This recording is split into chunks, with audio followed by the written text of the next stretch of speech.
The dirt above him was 3 centuries old. That was the first thing Deo told him, and Garrett understood none of it. He understood the light, too white, too sharp, and he understood the sound of his own lungs refusing to cooperate, seizing and releasing like a machine rebooting from a cold start. He understood the pain in his hands, which were pressing against a surface that was not soil and not steel and felt like something in between, a composite membrane that had been keeping him alive for 312 years. He did not understand Dio. "Don't try to speak yet," the man said, crouching at the lip of the excavated pod. His face was calm in a way that had been practiced. Calm was a skill Garrett would come to understand. In this world, calm was the most expensive thing left. Garrett's first word came out anyway, a reflex. "Report." Deo almost smiled. That's exactly what he would have said. "Not you." Garrett caught that, filed it, breathed.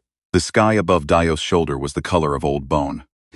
Not the blue Garrett remembered from the morning he'd walked into the federal building in Portland, coffee cooling in his hand, 9 floors up, the Columbia River a silver thread through the window. Not that blue.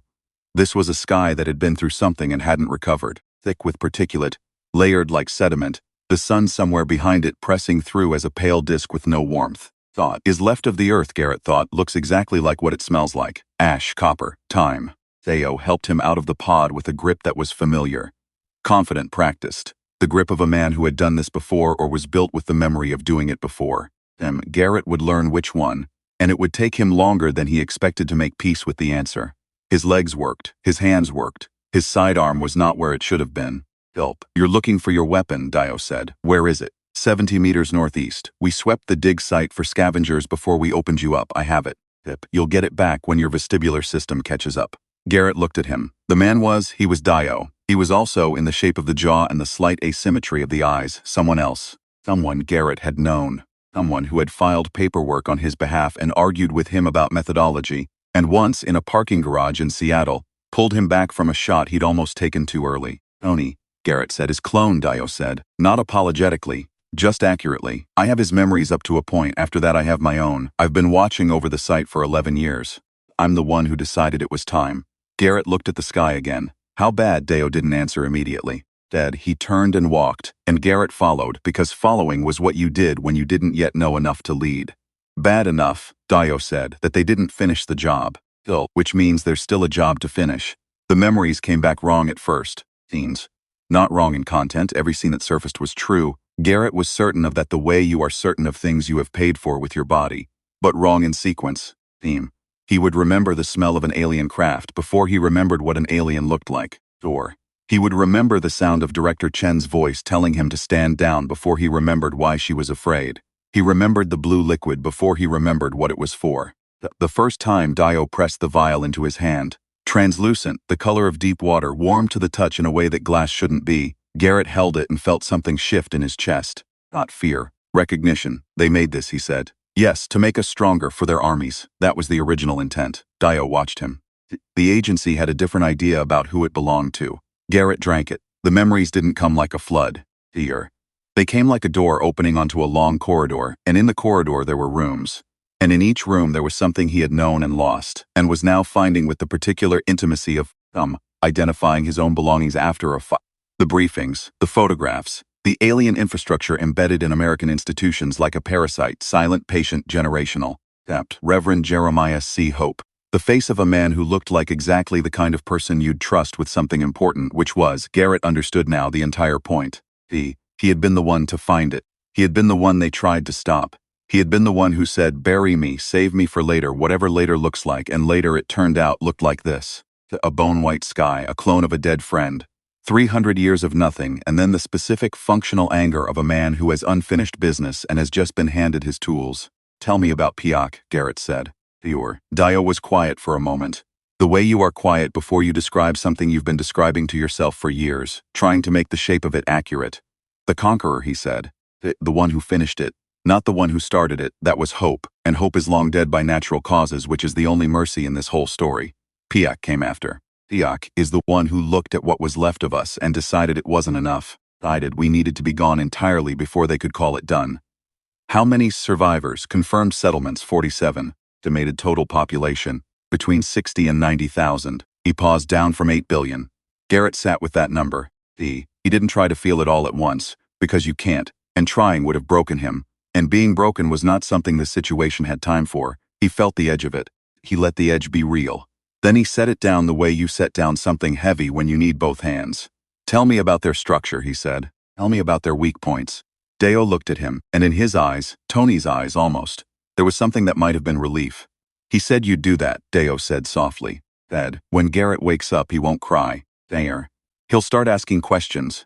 There was a settlement called La Cuna, built into the bones of what had once been a highway interchange in the high desert.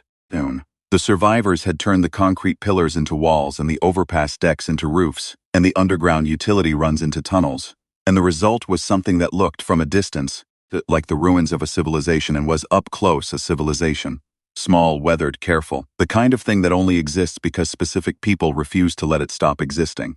Garrett spent 4 days there before he trusted himself to speak to anyone who wasn't Dio. He used the time to observe. Anchor. There was an elderly woman who had organized the water reclamation. She ran it like a military operation, which was the only reason it worked. Hell, there were children, which surprised him in a way that shamed him slightly, because of course there were children. What did he think they'd been doing for 300 years? Theme. There was a young man who did something with salvaged electronics that Garrett couldn't fully follow, but that Dio explained had produced the closest thing this settlement had to a long-range communication system. He watched them the way he'd watch the Colombian River from 9 floors up. The way you watch something you intend to protect. Theme. On the 5th day, he found a flask in the supply stores, actual metal, pre-war, dented on one side from something that had clearly mattered, and he brought it to the fire where Dio and 3 others, sitting, and he poured what passed for whiskey in this era into it, and he passed it around without explanation, and nobody asked for one. That was the moment he understood they were ready, not because of numbers, not because of weapons, indeed. Because they had been carrying this weight for so long that they had learned how to carry it, and what you need, when you're about to try to put it down, is someone who has seen what it weighed before. Here's what I know about the Vethpiak, he said, using the alien species title the way Dario had taught him, the way you use someone's proper name before you tell them to their face what you think of them. They operate in hierarchies. The hierarchy is not democratic, it is not meritocratic, it is devotional. They follow the strongest because strength to them is theological. Which means, Piak isn't just a conqueror, he's a god. He looked at the fire. And gods, he said, have a vulnerability that tyrants don't. A tyrant can lose and survive. A god cannot be seen to lose without ceasing to be a god. The woman who ran the water reclamation, her name was Sarah, said, "You're saying we don't have to beat all of them. We just have to beat him." In front of enough of them, Garrett said. Yes. The flask went around again. The blue liquid changed you, but not the way Garrett had initially feared. He'd expected something chemical, something imposed. Alien bioengineering designed to optimize a human body for a specific purpose. The Vethpak wanted soldiers, and they had developed the compound to manufacture them. Theme. What they hadn't accounted for, what their models had failed to incorporate, was that they were not working with a blank substrate. They were working with human beings, and human beings do not optimize cleanly. What the liquid had done to Garrett, done to Tony in the years before his death, done to the handful of survivors who had managed doses over the centuries was not a transformation. It was an amplification. It took what was already there and turned up the signal. In Tony, in the memories Deo carried, that had meant faster processing, sharper spatial reasoning, an immune system that bordered on absurd. In Garrett, it meant something slightly different. It meant the specific kind of clarity that comes to people who have already made their decision and are just waiting for the logistics to catch up. He was not a superhero. He was a very tired government agent who had been preserved in a pod for 3 centuries and had just had his best cognitive resources returned to him, and who understood, with the kind of cold vision that the Vethpiak had never managed to model, exactly which domino to knock over first. They went in 3 groups. Malsus. Himself, Dio, Sarah's son Eli, who was 23 and had never seen an alien warship from anything other than the ground, looking up. Garrett had spent 3 days teaching him things that the other 2 groups already knew, and Eli had learned them in the specific way that young people learn things when they understand the stakes are not theoretical. The Vethpiak command installation sat in the collapsed infrastructure of what had been Denver. They had not rebuilt it, they had occupied it, which was a distinction that said something about the difference between a species that makes things and a species that takes them. The structure was vast and asymmetrical in the way of something grown rather than constructed, and it hummed with a frequency Garrett could feel in his back teeth. He'd felt it before, in Oregon, before the war, before the burial. "I know this place," he said. "You've never been here," Dio said. "I know the frequency." He adjusted the salvaged weapon in his hands, Vethpiak design, human modifications, a thing that would have horrified the engineers on both sides. I know where they put their power nodes. They use the same spatial logic every time. I read 47 of their schematics in the 3 months before I died, and you remember them, everyone. What followed was not a battle in any cinematic sense. It was more like surgery performed by someone who is angry and precise and has spent a very long time being patient. Garrett moved through the installation the way water moves through a crack, finding the path of least resistance, and then when resistance was unavoidable, not flinching, he was shot twice. He kept moving. One of those wounds would require attention later. The blue liquid was managing it for now, which was not the same as fixing it. Eli flanked them the way Garrett had shown him, low covered, no unnecessary movement, treating every corner like a conversation he might not survive if he talked first. He was good. Garrett noticed with the particular pride of someone who did not expect to feel pride in this context, genuinely good. Dio said nothing and did everything correctly, which was exactly what Tony would have done.